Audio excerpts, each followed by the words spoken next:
Hi, everyone. Welcome. My name is Amanda Dixon. Mike Camargo isn't able to join us this evening.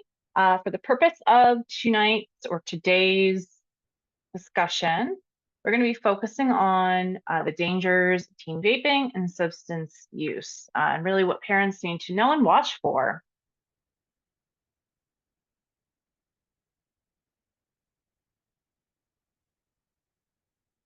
So why does this topic matter?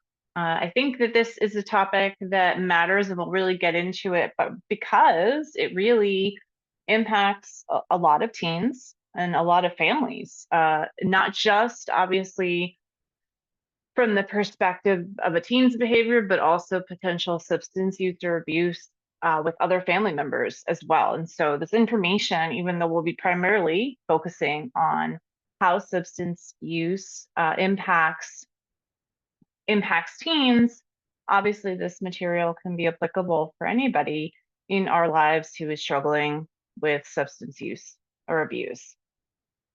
So really focusing first just on vaping, and really, the idea that vaping has kind of taken off in probably, I'd say, the last 5 years or so, where really there was this intense focus on how cigarette smoking wasn't good for the population at large. And so there was this gravitation towards vaping as a more healthy alternative. Obviously, what we've come to realize in the years that vaping has been available is that it is just as problematic and causes just as many health problems as cigarette smoking does. So we'll talk a bit about vaping today. We're also going to talk about substance use and how, again, both of these things have become more serious issues amongst teenagers and become more prevalent as time has gone on. We're going to talk a bit about the effects on physical and mental health and how they can be severe and long lasting. So really discussing what are we going to see? What is that going to look like? And sort of what also has been the duration and intensity potentially of substance use for your teen. And this is really going to matter, right? Because there is a level of recreational or experimental use in some ways that can be indicative of sort of movement into adolescence, right? Testing things out, testing the waters. Really what I encourage families to think about, again, is how often is my teen potentially using substances? Was it a 1 or 2 time thing? Are we noticing that it's happening more consistently? That they are not telling us the truth, going out every night or weekends or more consistently. And it doesn't seem, again, like they're also being truthful to us in what they're actually doing when they're out with friends. And so really looking at, does this seem like normal sort of experimentation, or is this problematic behavior, right? Is this getting in the way of them being honest with us, having a good relationship with us, their ability to function? And also, right, we want to consider kind of what the substance is that our teen is using. Again, not that we want them to be vaping, smoking cigarettes, drinking alcohol. There's also a big difference between those substances and potentially using harder drugs like heroin, cocaine. And so, looking at obviously what the substance is, the frequency, the duration, if it's a one-off or two-off event, and is there communication happening around those instances with you as a parent or a caregiver? That, and we'll talk more about that, but that relationship and caregiving piece, and being able to maintain as strong a relationship as you can throughout adolescence with your teenager is really going to be a protective factor for them. And so, in my mind, sometimes it is relationship at all costs. That doesn't mean, obviously, for a teen, rules go out the window, boundaries go out the window. But what that does mean as a parent or caregiver, that sometimes we may have to put in the extra effort even when the effort may not be paying off as much as it would have when our teen was a child, right? So effort is going to look different, probably going to need to be a little more consistent in a way that, again, is going to look different.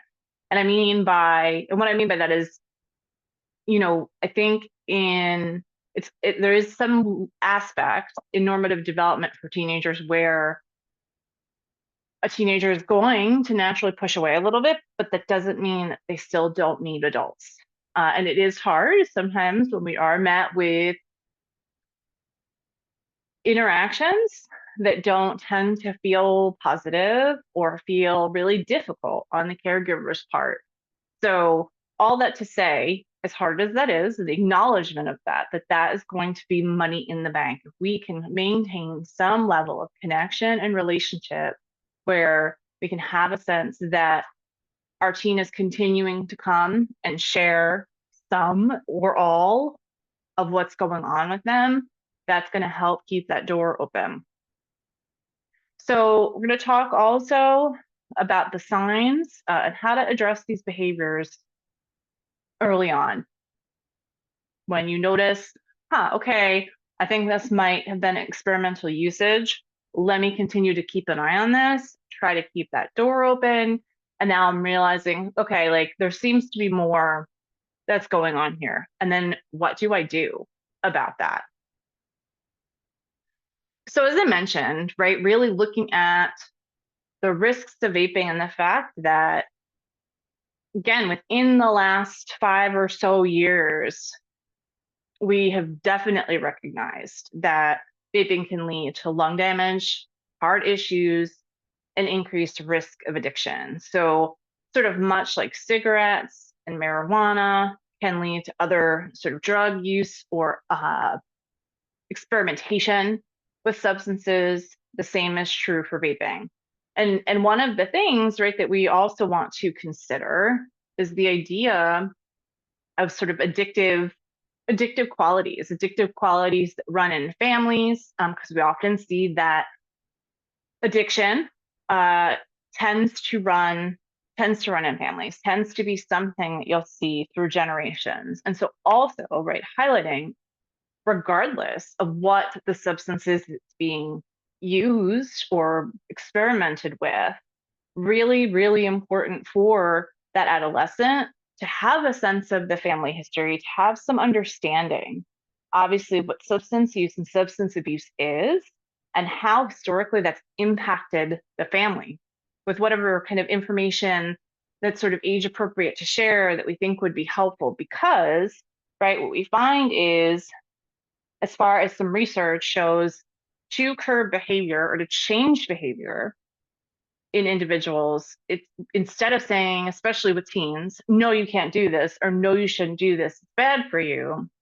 We want to provide as much information so that we can help support that teen in making more informed choices and decisions for themselves, and being able to support them in that process of really being able to navigate some of that. Granted, right, we know that their brains aren't fully developed, so we have to take that into account also. There's going to be a level of likely impulsivity, likely challenges with sort of the concrete thinking things through. But again, that's why we want to help to try to give some of that information so that they can use it in a way, hopefully, that is helpful in some way. So with that said, right, the understanding of addiction within the family system, then also, right, just acknowledging the different problems that come along with different substances. So going back to vaping, right, we find that the chemicals in vape pens can be harmful. I've already mentioned, even more so than traditional cigarettes. Nicotine and other substances found in e-cigarettes can negatively impact brain development in teens, which is true nicotine in general, right? It was also true for cigarette smoking as well. The nicotine really impacts neurotransmitters in the brain and can really impact adolescent development and adolescent physical growth. So aside from vaping, right, we look at the dangers of substance use in general. Along with vaping, alcohol, marijuana, and other drugs obviously can have long-lasting impacts on a teen's developing brain.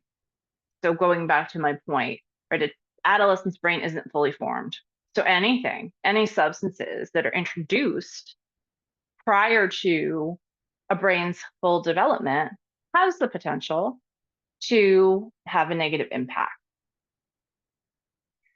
And again, when we're thinking about this, could a one-off, like going back to that idea of recreational use or sort of a testing situation, could that impact brain development as well?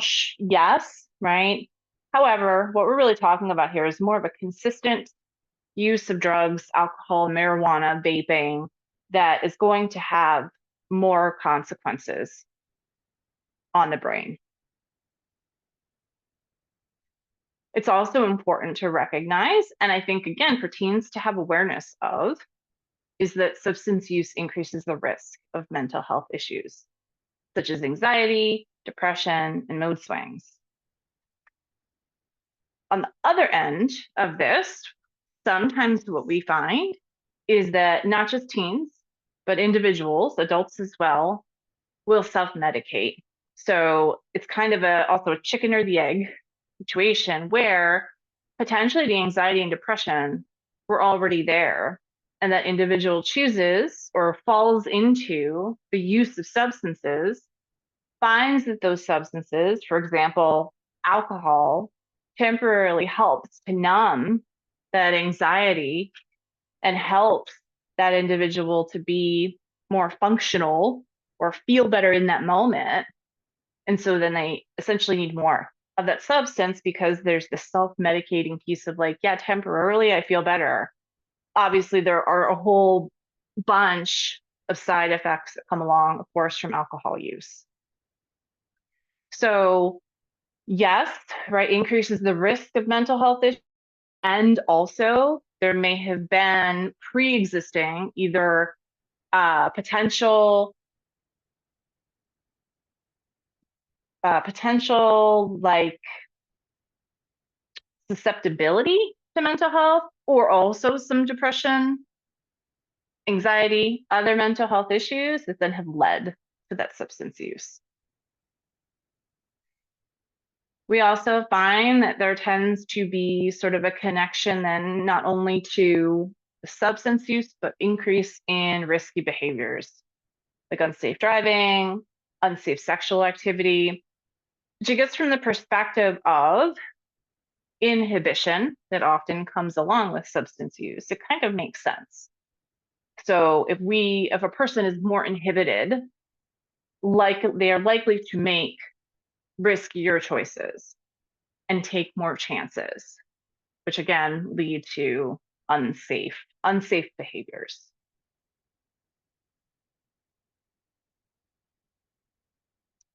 So what do we see, right? So when we're thinking about a teen and having concern or consideration for their use of substances or the potential use of substances and or vaping, what do we look for? We may want to look for changes in their physical health. Do they seem like they're getting sick more often? Are they coughing a lot? Is their nose running a lot? Are they having nosebleeds? Like having nosebleeds, right? Whereas that may have obviously never been something that had occurred for them. Physically, right? Is their physical health shifting? Have they lost a lot of weight? Has their appetite changed? Are they eating more or less? Right? So really, this is where, again, that relationship piece with our kids, with our teenager, is going to come in handy because we're going to have even not only hopefully more of a pulse through conversations, but more of a pulse on what's going on through being able to observe and notice slight shifts right? Slight shifts before it even becomes sort of this tidal wave of shifts in behavior or things before it really hits a challenging point where we recognize something is really concerning going on here. Obviously, we may see changes in behavior, which kind of tie already into what I mentioned as far as like eating more, sleeping less, eating less, mood swings, right? Sort of being very erratic in moods, seeming like they have all kinds of energy one moment and no energy the next. We may see more social isolation, withdraw from family and friends, or withdraw from family and really, really over identification with friends. Again, to an extent, over identification and connection with friends is normal for adolescence. But like I mentioned before, does it seem like there are some of these other pieces, right? Some of these things that I've already mentioned that we can kind of tick off that we're noticing in our teen. And also, there really is this different and increased drive to spend time with certain groups of friends at certain times that they may not have before, like spending a whole weekend, right, at sleepovers with friends or staying at friends' houses where they may not have really done that before. It's all helpful information. And again, right, so if they are spending weekends with friends and they've just started to make these new friends and you don't have any other concerns for any of these other warning signs, that could just be because, right, they're really excited and having a good time genuinely with those new friends. So if nothing else, right, just again, awareness to what is going on. We may see unusual smells on clothes, the teen's breath in the teen's room, and unexplained financial issues. So if our teen has a part-time job and the expectation on your end is for them to use that money for gas for their car, and they're constantly coming to you saying, I don't have any money, I spent it all already. Just again, to raise some question, not necessarily concern, because I think, again, teens inherently are impulsive and can be impulsive. And so sometimes really can be hard to hang on to that small portion of money that they may have earned from their part-time job. But, just again, awareness to sort of what is similar to kind of how the behavior has been on their end and what is different and what feels drastically different is really kind of what we're looking for. Drastically different in the context too of, again, it not just being one of these things, it being a culmination of a few of these things that seem like they're happening all on the same timeline. So what else do we look for as far as like the behavior of our teen? We may see changes in academic performance, so sudden decline in performance, whether they were like a really good student, an okay student, right, that we see this real shift in how they're doing academically. We see this potentially also just a real generally a change in motivation overall, not just in academics, but motivation at home, motivation, maybe they were playing sports and just sort of have lost interest in a sport that they play. That's helpful information and information that we should have awareness to. Certainly, of course, there are other factors that could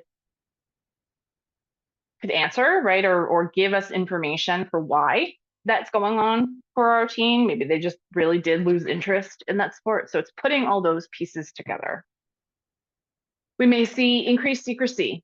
So hiding phones, wallets, social media accounts, that there really seems to be more of this gravitation towards hiding things that hadn't really been a part of their and your experience of them. And so real awareness to the fact that it seems like they are actively trying to hide things more. A level of privacy is understandable and expected in adolescence. The difference is, I think we're looking for It can be a gradual shift, but also can be a stark change in behavior too. And so also, I think the idea as a parent or caregiver of going with your gut as well, right? If you're realizing or feeling like something is off, and I know sort of the gut reaction or gut feeling sometimes maybe like doesn't make sense to people or feels weird, but I do genuinely believe that we have, we do have that feeling that just something is off, and maybe we're not necessarily able to tick some of these boxes off or really put a finger on what is different, but to hold on to that feeling, to be like, okay, like how do I kind of assess or get at a little bit better what this might be about for me and what could potentially be, if there is something going on here, what could potentially be going on.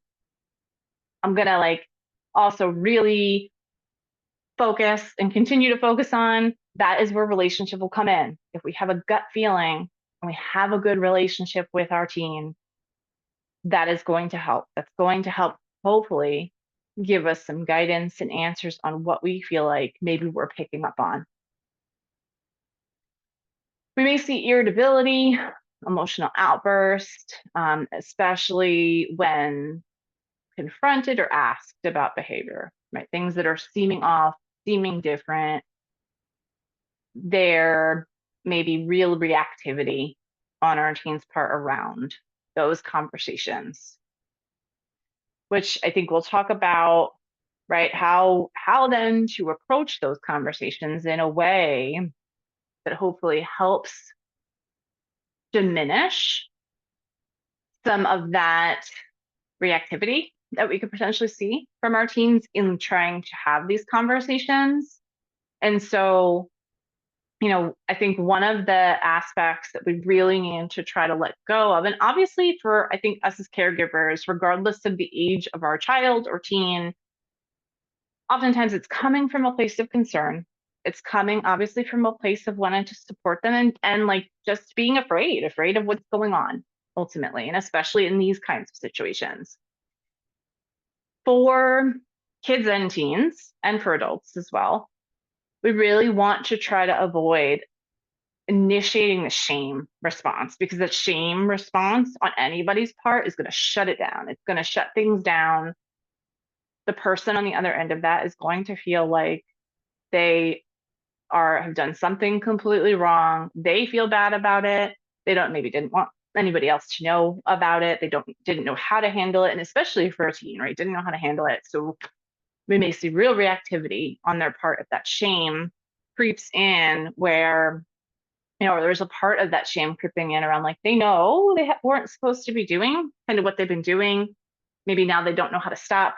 They don't want to stop. It feels good in some ways. And so really reeling it in for ourselves as caregivers to be able to navigate our own emotions before we have those conversations, so that we can approach those conversations with understanding and not judgment. The moment we are leaning into those conversations with judgment and immediate consequence, shutting it down, it's likely not going to go anywhere at that point, and we've automatically shut the door on relationship. We've automatically shut the door on trying to really gain a better sense of what is going on for our teen, right? So I also say, aside from not just understanding, but curiosity, right? If they are willing to open that door and want to talk or share about some of these struggles or things that they've been engaging in, approaching with curiosity around, oh, okay, so like when did that start? How did you like come across smoking marijuana? Who are you with? Like, what time of day was it?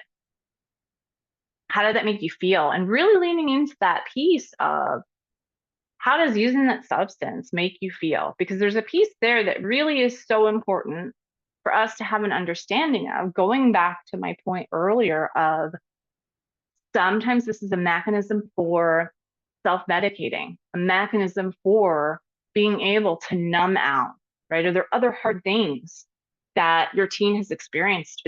Is there trauma? Is there loss? Are there things that they really haven't kind of worked through that then may potentially lead to okay, I'm going to lean into substances because this pain, this loss, these traumas, these experiences that I've had are too much for me to cope and deal with. And so, really being able to move into that with curiosity around how does this make you feel? When did this start for you? And really trying to hold on to that information, which can be really hard, honestly. I think being able to validate that for everybody who's listening to this, because again, as a caregiver, often our mechanism is to want to ensure that our child or teen is safe, is okay, is like making good choices, right? Is doing all the things. Um, and so also, right, that reminder for ourselves along the way that a teen's use of substances isn't a reflection on our parenting or caregiving. It really is a moment and an opportunity to try to, again, elicit curiosity and think and collaborate on how we can support our teen differently, what they need differently, and if there are things that like they need from us or need from other supports within the community that we can help connect them to. In our conversations also, we really want to focus on health and safety and impacts, like I mentioned earlier, of like how can we provide some education so that our teen hopefully can be able to digest some of that, and that helps to potentially inform some future choices. With that being said, obviously, if there is sort of an addictive quality for our teen, and it has gotten to a point where it feels like they need the substance, whatever it may be, in order to function or order to feel better, then the information around and the education around why that might be not be a great choice for them may not go very far, because it may be hard at that point for them to really kind of take that in because they're already so far and deep into it. Still, though, still helpful to provide that information. Or again, a great place to offer curiosity around how much you know about smoking marijuana, how much you know about what it does to your brain or like impacts how you feel.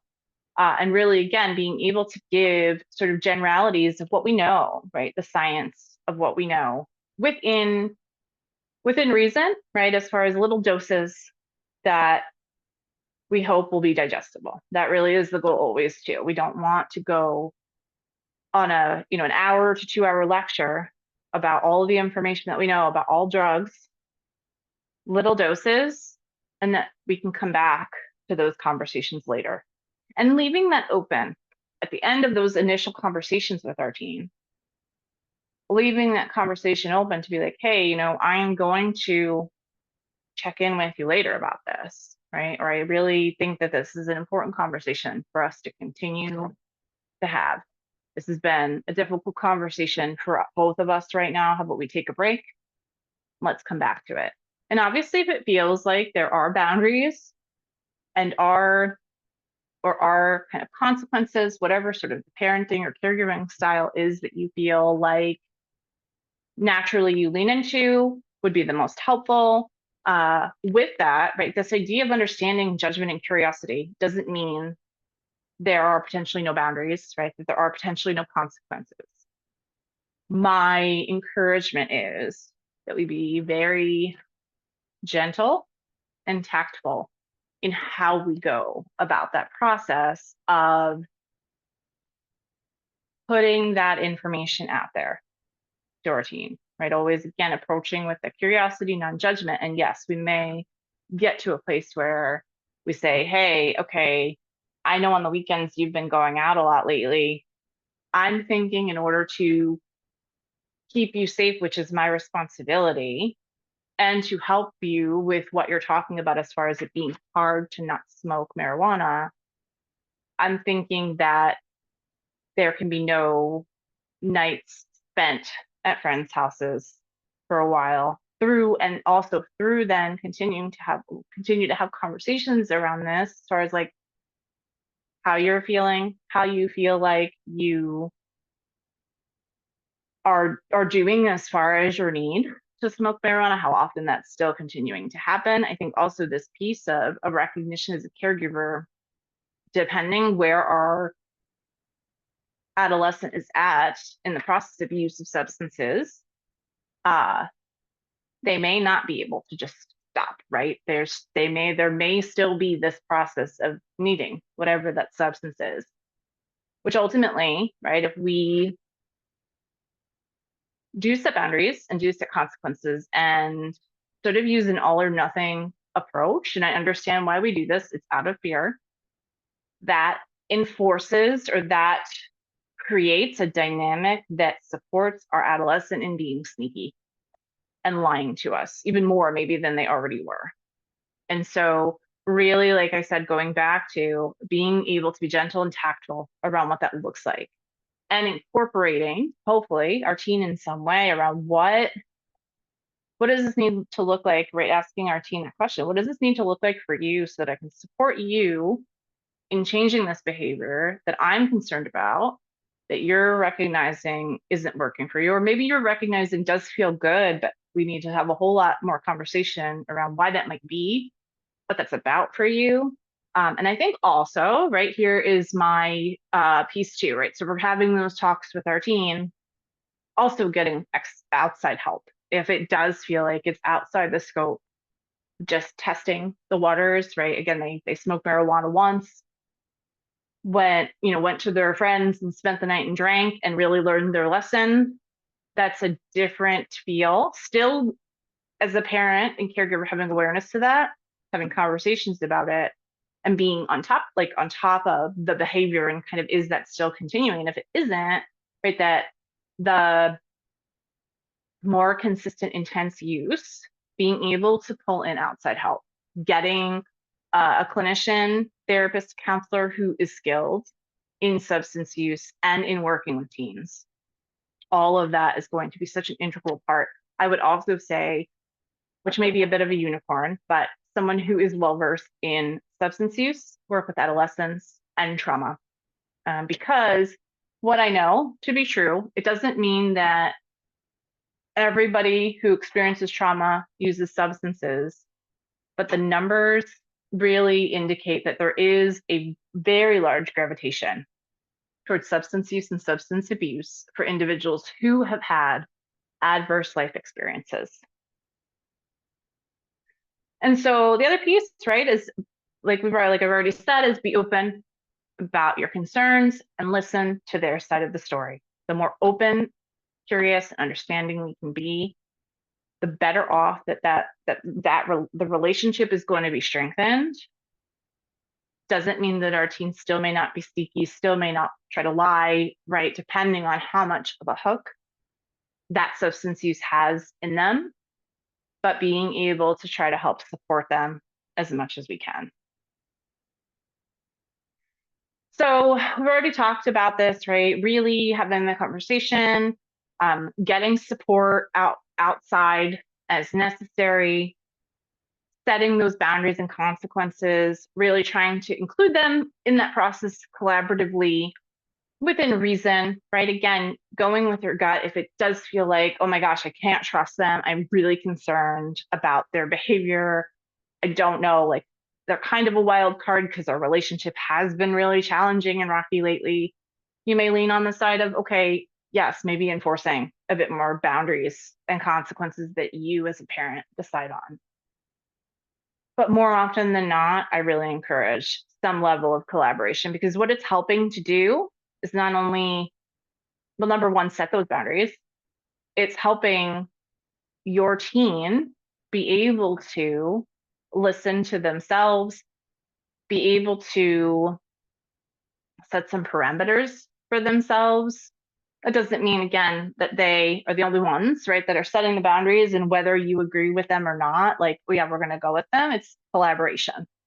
So obviously you are able to, of course, say like, no, that doesn't really work for me. Let's talk more about why you need it that way and see if we can come up with something different. And if not, like, still, as a parent, you do get the final say. And really, of course, right, your teen's safety is paramount to everything else. Here are some resources for parents. We have the National Institute on Drug Abuse, the American Lung Association, Smoke Free Teen. There's the National Helpline for Substance Abuse and Mental Health. And there are local counseling centers or school programs that deal with substance use and abuse. CAPE in our area is actually a really good resource. CAPE, C-A-P-E. They offer a whole bunch of different supports and resources for schools, for families, for individuals. So if this is something that you are struggling with in your own family or want to be prepared for, they can be a really great resource.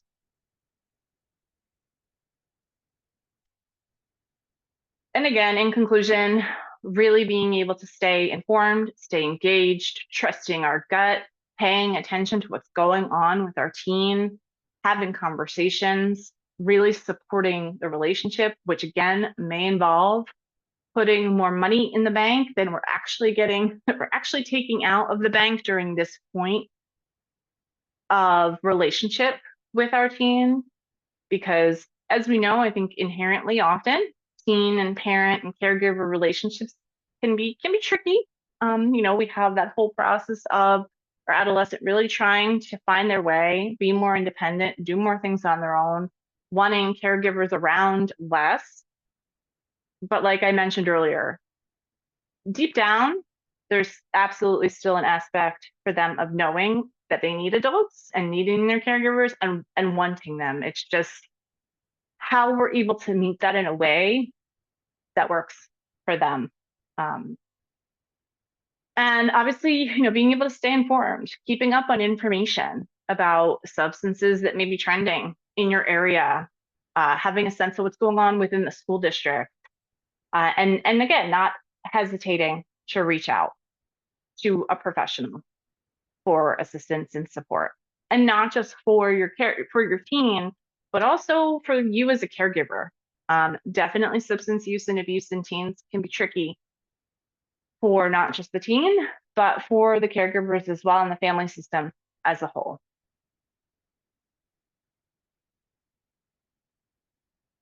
So I just wanted to thank you for listening to the talk today. I hope you have a wonderful day.